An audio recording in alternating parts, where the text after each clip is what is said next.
रामकृष्ण हरी मंडळी, आजच्या व्लॉगमध्ये तुमच्या सर्वांचे स्वागत आहे. आज आपण पाहणार आहोत घरगुती साबण कशी बनवायची, ते देखील अगदी केमिकल फ्री. आता तुम्हाला आश्चर्य वाटतच असेल की बिना केमिकलची साबण आपण कशी बनवणार आहोत घरी. तर चला मग मी तुम्हाला सांगते की साबण कशी बनवायची.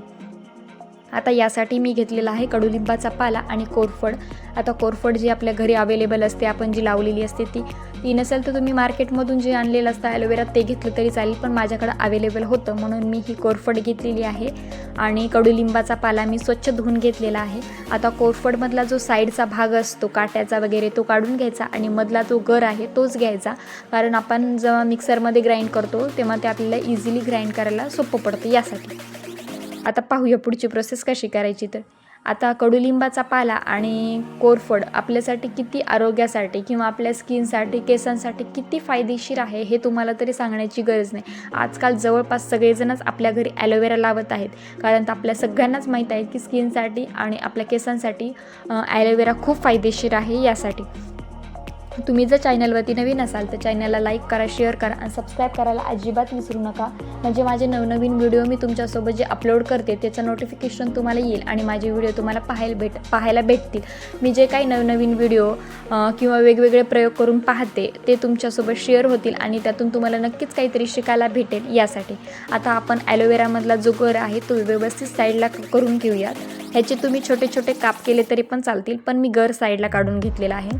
आता यामध्ये मी घालत आहे कडुलिंबाचा पाला मिक्सरच्या भांड्यामध्ये आणि नंतर जो काही आपण ॲलोवेराचा गर काढलेला आहे तो गर, थोडीशी हळद टाकणार आहे मी. तुम्ही हळद टाकली किंवा नाही टाकली तुमच्या आवडीनुसार, तुम्ही स्किप केलं काही आणि काही गोष्टी ॲड केल्या तर काही प्रॉब्लेम होत नाही.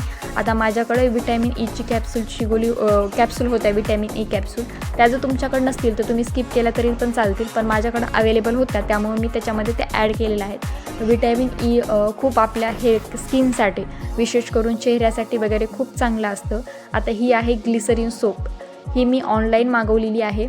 आपल्याजवळ मार्केटमध्ये भेटत असेल तर तुम्ही तिथूनही घेऊ शकता, पण मी ही ऑनलाईन मागवलेली आहे.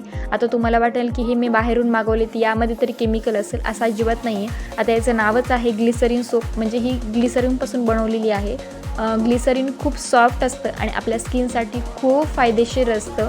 याचाही मी एखादा व्हिडिओ नक्कीच तुम्हाला अपलोड करेल, तुमच्यासोबत शेअर करेल की ग्लिसरीनचे काय फायदे आहेत किंवा काय नाही ते.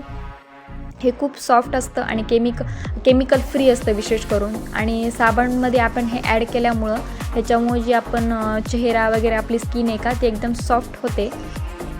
आता बघू, आता डबल बॉइलिंग मेथडच्या पद्धतीने आपण हे मेल्ट करणार आहोत. जसं आपण चॉकलेट मेल्ट करतो त्याच पद्धतीने एका भांड्यामध्ये ह्याचे बारीक काप करून घ्यायचे, म्हणजे आपल्याला इझिली मेल्ट करायला ते मेल्ट होतं.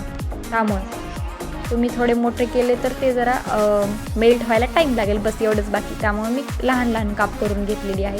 आता एका कढईमध्ये मी स्टँड ठेवलेला आहे आणि यावरती हे ग्लिसरीन सोप टाकलेलं भांडं ठेवलेलं आहे. ह्याला मेल्ट व्हायला जास्त काही टाईम लागत नाही, खूप इझिली हे मेल्ट होऊन जातं. म्हणजे असं कसं खूपच किचकट पद्धत आहे किंवा खूप टाईम लागणार आहे असं काही नाही आहे. फास्ट प्रोसेस होते आणि खूप इझिली, म्हणजे असं खूप अवघड वगैरे असं काही नाही आहे. तुम्ही इझिली तुमच्या घरी बनवू शकता. त्यामुळे सांगते की तुम्ही नक्की ट्राय करून बघा, एकदा करा. म्हणजे तुम्हाला जर वाटतं की बाबा ठीक आहे तर बनवा, नाही तर नाही बनवलं तरी पण काय नाही. आता हे हळूहळू मेल्ट झालं ना, व्यवस्थित मेल्ट होऊ द्यायचं, याच्यामध्ये एकही खडा राहू द्यायचा नाही, म्हणजे आपली जी सोप आहे का ती व्यवस्थित बनल्या जाते. आता ह्यानंतर आपण काय करणार, हे व्यवस्थित मेल्ट झालं की जी आपण मिक्सरमधून पेस्ट बनवलेली आहे ती ह्याच्यामध्ये ॲड करणार आणि थोडंसं हलवून घ्यायचं. इथून पुढची जी प्रोसेस आहे ती फास्ट करायची असते, कारण आपण गॅस बंद केला की ते खूप लवकर घट्ट होतं, जसं जसं थंड होईल तसं तसं. आता माझ्याकडे हे सोपचा जार आहे ज्याच्यामध्ये हे मी ॲड करणार आहे. हे तुमच्याकडं नसेल तर तुम्ही आपल्या घरामध्ये ज्या वाट्या असतात त्याच्यामध्ये टाकलं तरी पण चालतं. हे पहा 4-5 तासानंतर काय रिझल्ट आहे ते. तुम्ही हे फ्रीजमध्ये ठेवू शकता, बाहेर ठेवलं तर थोडा टाईम लागतो आणि फ्रीजमध्ये ठेवलं तर जरा लवकर तयार होते साबण. तर मी हे फ्रीजमध्ये ठेवलं होतं. हे पहा साबण किती छान तयार झालेले आहेत. तर आता आपण बघू याचा रिझल्ट काय येते. आता मी तुमच्यासमोर हात धुवून दाखवते माझी स्किन म्हणजे कशी होते काय नाही ते. असं नको व्हायला की मी तयार केले काहीतरी आणि असं नाही ना, मग त्याच्यामुळे पहा व्यवस्थित ह्याचा फेस देखील होत आहे. पहा किती छान आहे आणि ग्लिसरीन वापरल्यामुळे एकदम सॉफ्ट माझी स्किन वाटत आहे, हात वगैरे. तुम्ही देखील नक्की ट्राय करा. आता भेटूया नेक्स्ट व्लॉगमध्ये, तोपर्यंत बाय बाय.